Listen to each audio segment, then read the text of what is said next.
I'll open the blinds by altering the electrical polarity. Are you ready? Okay, go ahead. All right, now opening the blinds. Whoa! You perverts! Get out of here! I hope you learned your lesson, Gillian.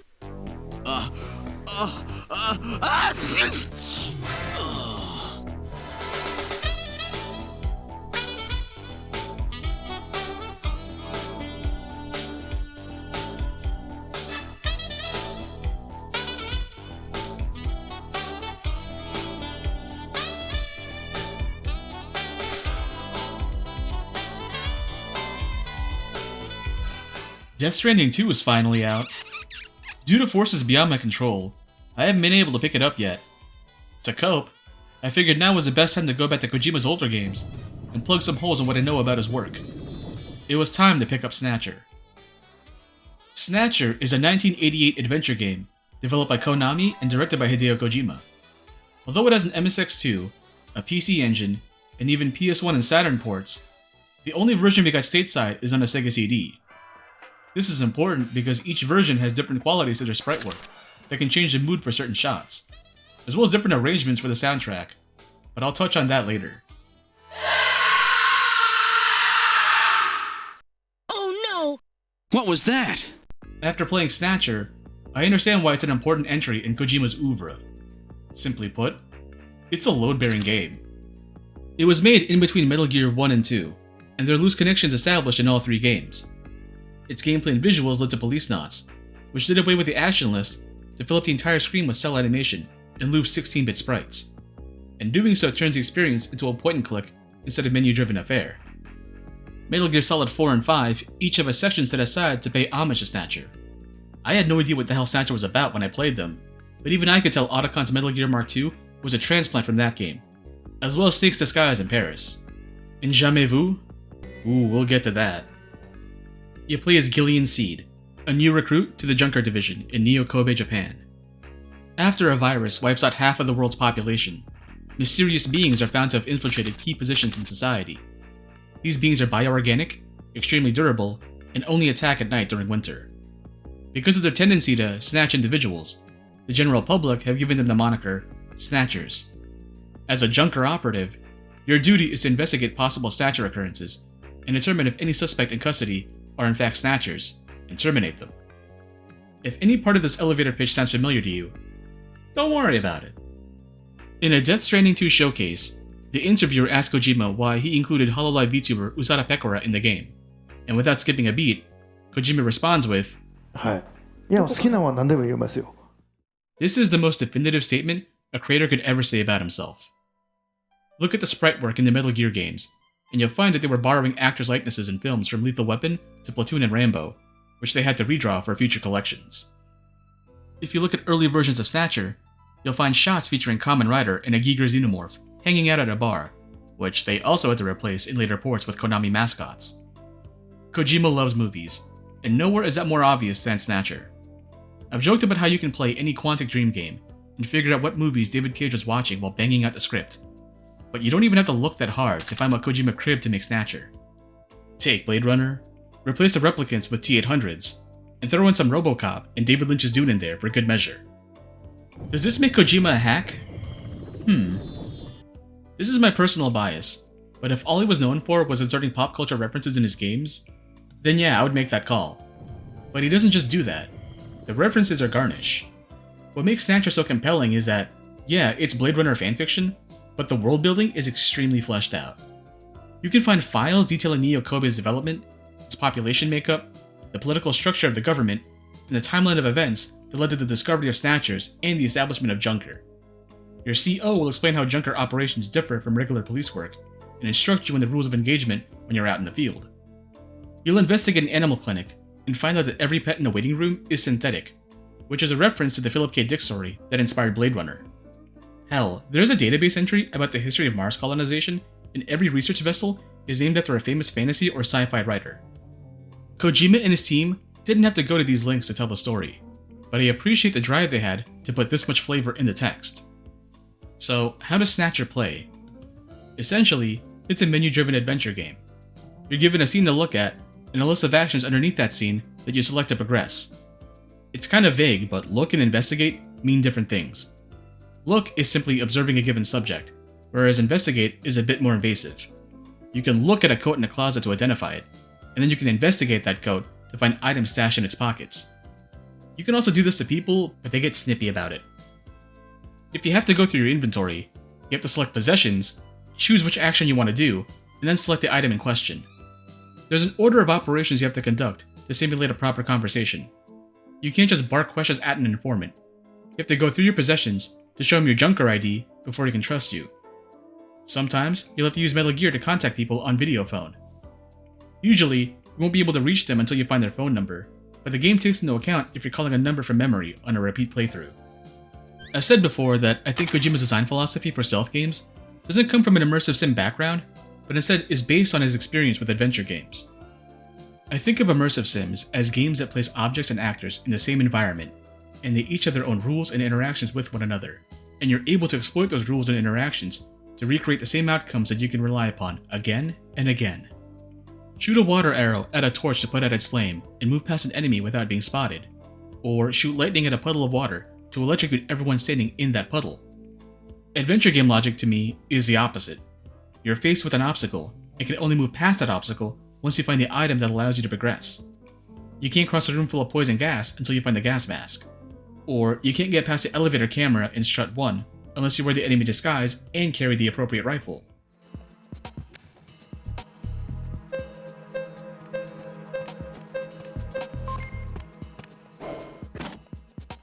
That's how Snatcher's puzzles operate. You find the key in your dead senpai's coat to open his desk drawer to find the floppy disk that you can access with his home computer. You can also see how the emphasis on the order of operations in Snatcher carries over to the Metal Gear Solid games. If you've ever held up a guard in MGS2 and then unequipped your gun in front of your hostage instead of behind him, you'll know firsthand the price you pay for your carelessness. The gameplay is pretty straightforward. Go down the list of actions in the menu and exhaust all the options until you can move on to the next screen. I understand if you can't fuck with this because you're just selecting options in a menu, but I am so glad that this game is idiot-proof because I am horrendous when it comes to adventure games. Maybe it's because I didn't grow up on them, but I am missing that lobe in my brain that lets me understand adventure game logic. You can get a taste of this by playing the MSX2 port when you're logging onto your dead senpai's computer and need to clear the password check.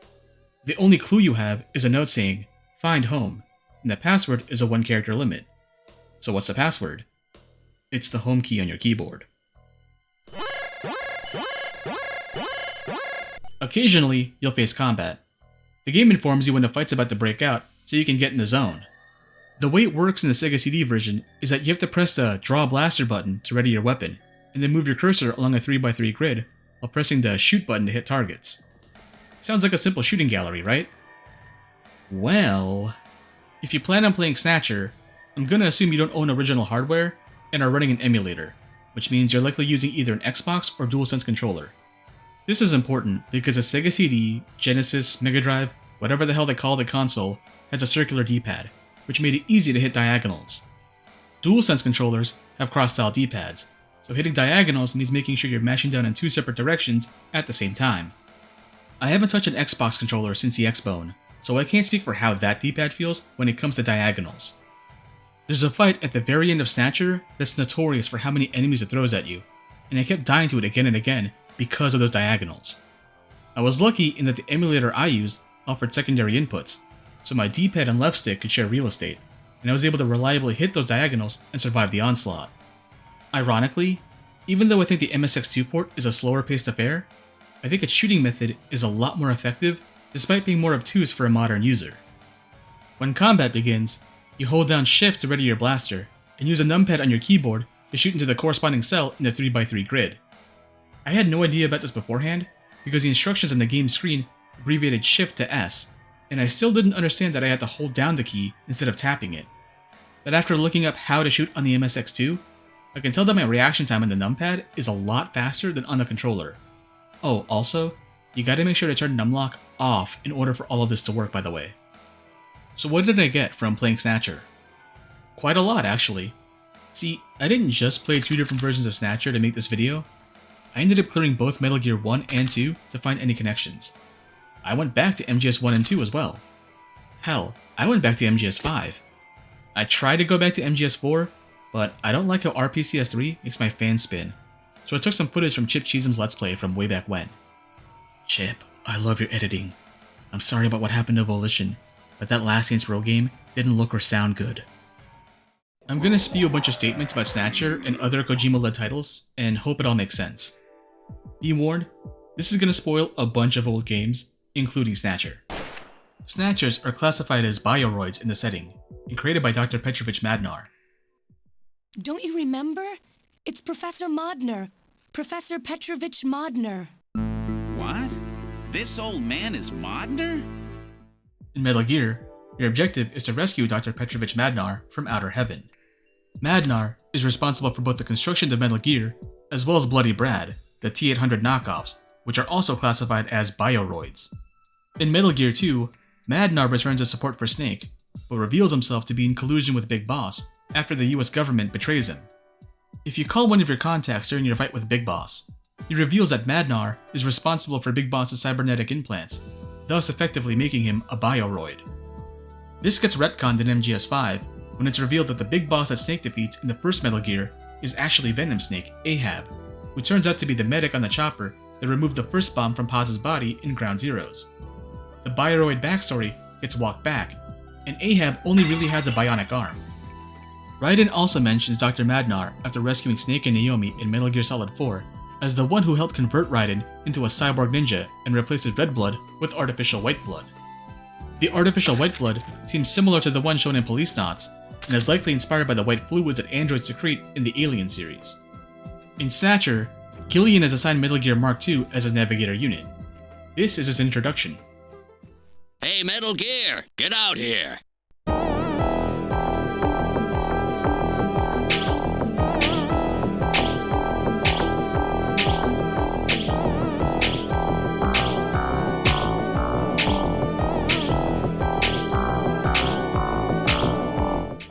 Now, I couldn't find that same track being used in either Metal Gear 1 or 2.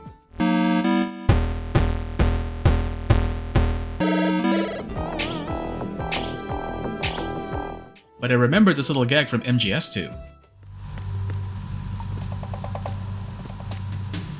Raven.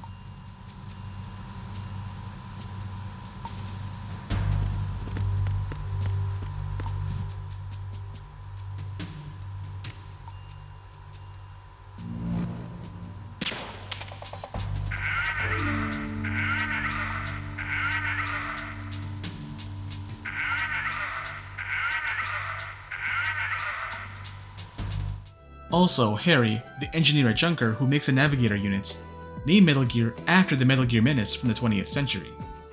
Metal Gear? Metal Gear. I took his basic design and his name from the Metal Gear Menace of the late 20th century. But quite unlike that Metal Gear, this one was designed for peaceful purposes. Tell me something, Otacon. What possessed you to name it Metal Gear Mark II? I named it that so I'd never forget that I was the one who designed Rex. But the Mark II's no weapon of mass destruction. It's a remote mobile terminal designed solely to support you. I want to show the world that technology can work wonders when it's used the right way. I'll bet that 50 years from now, robot buddies like the Mark II will be a vital part of our society. I know we're all used to cinematic universes as a common media trend by now, but the connection between Metal Gear and Snatcher isn't as clean-cut as that.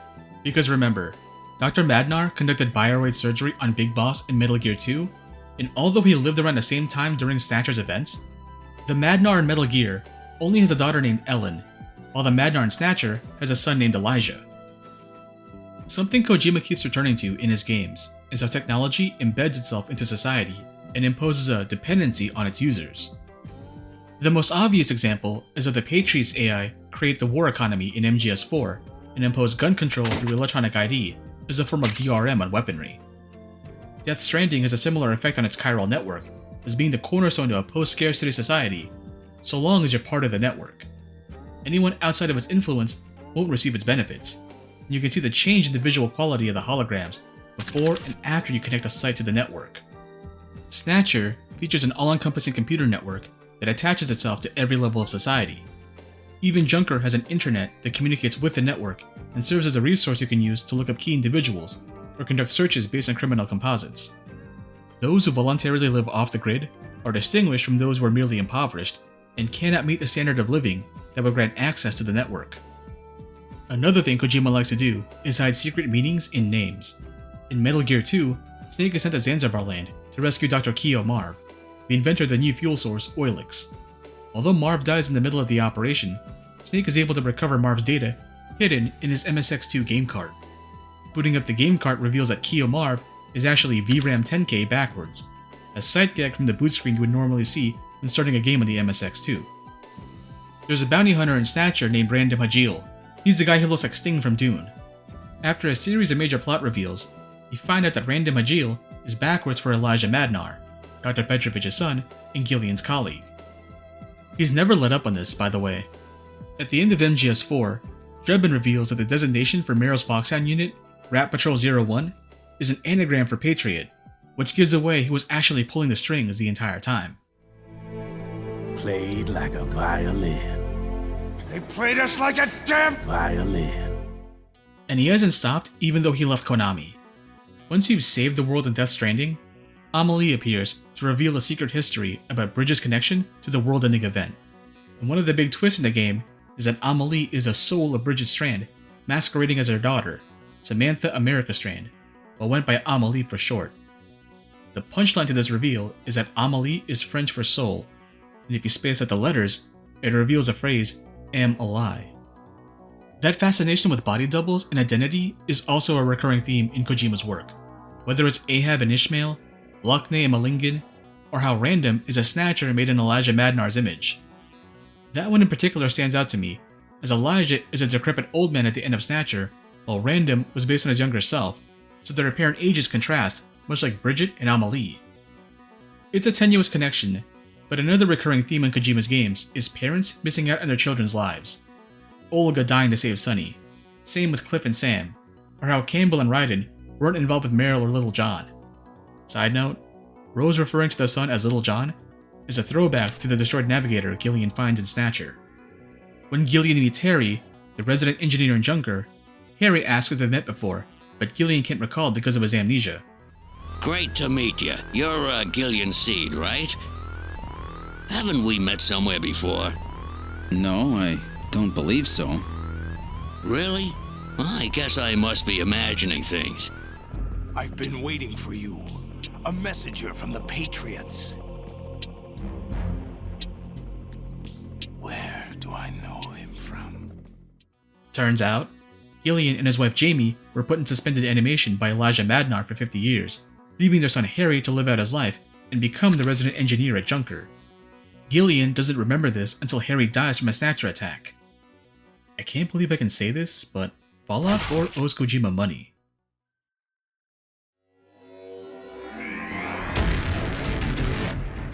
Alright, I've been saving this for last.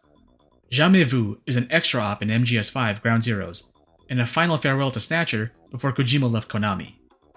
The objective simple: neutralize every hostile in the map, and identify and terminate all Snatchers. When you spot an enemy with your binoculars, it'll show whether the target is organic or a Snatcher. I like how the X-ray overlay shows the claws in their toes as a reference to the slash marks you'd find in Snatcher's title or on their victims. The first time you spot a Snatcher, you'll hear this tune. What is that? No mistake, that's a Snatcher. This is why I had to play two different versions of Snatcher.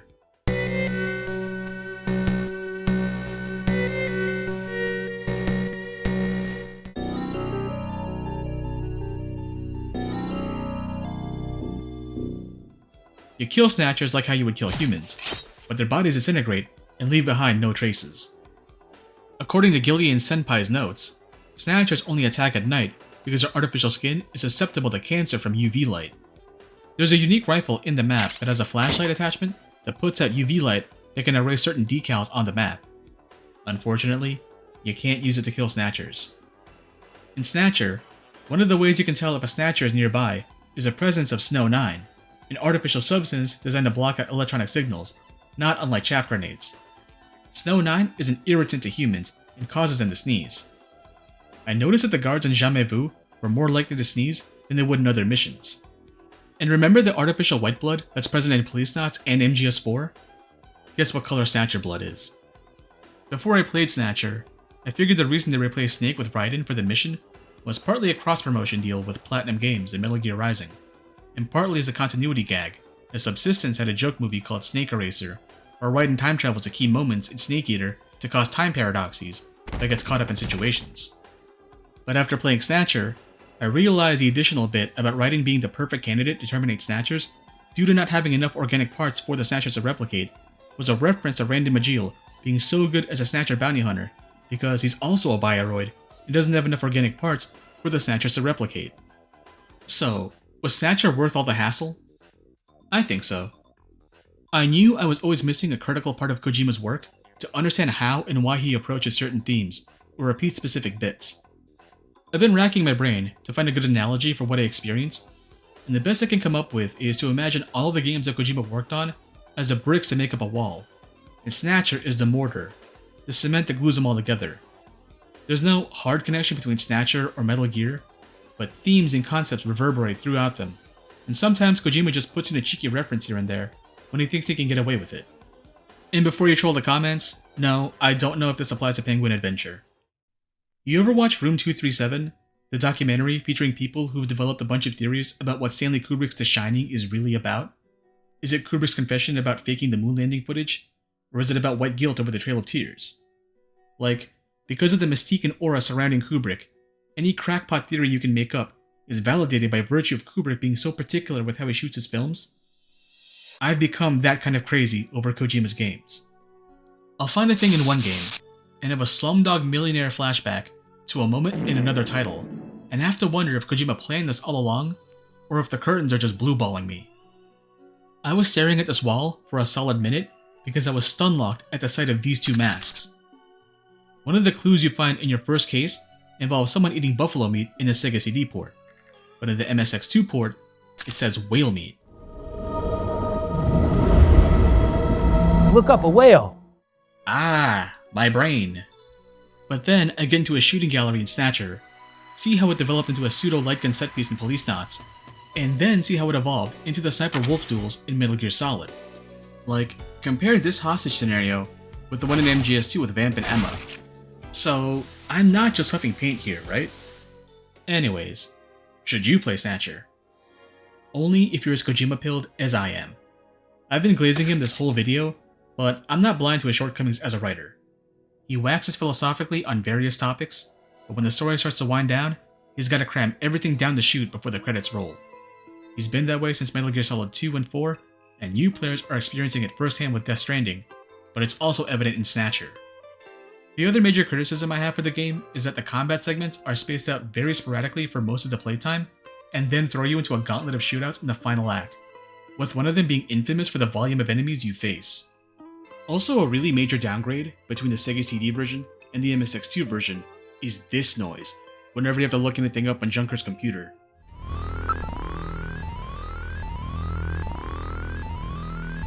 I hope it's worth the noise! If you do intend to play Snatcher, you can't go wrong with the Sega CD version. It's the one that was made for the US as an audience, has an English dub, and is all-around idiot-proof when it comes to guiding new players. With the exception of a certain puzzle, I never had to look outside of the game to figure something out. Queens! That's not to say that the MSX2 port isn't off the table, but you have to do more work to get it running. I've never owned an actual MSX2, so I don't know the ins and outs of the machine, but you gotta get the right emulator so the video and sound won't output garbage, and find the right version that'll agree with your machine. And hopefully, you find a version where you can parse the English translation. I'm shocked to say that out of all the ways I've tried with my basic to non-existent grasp of the platform, the most efficient and reliable way to play Snatcher's MSX2 port is on a web browser. Look it up, it's not hard to find. And that's Snatcher. I still gotta go through Police Knots and Zone of the Enders, but I think I'll put a pin on those for later instead of jumping in right after. I might even just replay Death Stranding.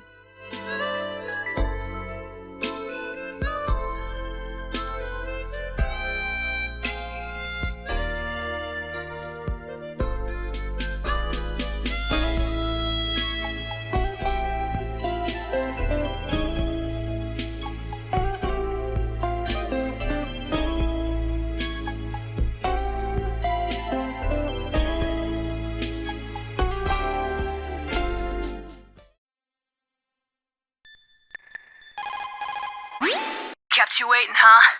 I'm at the sneak point. Mama!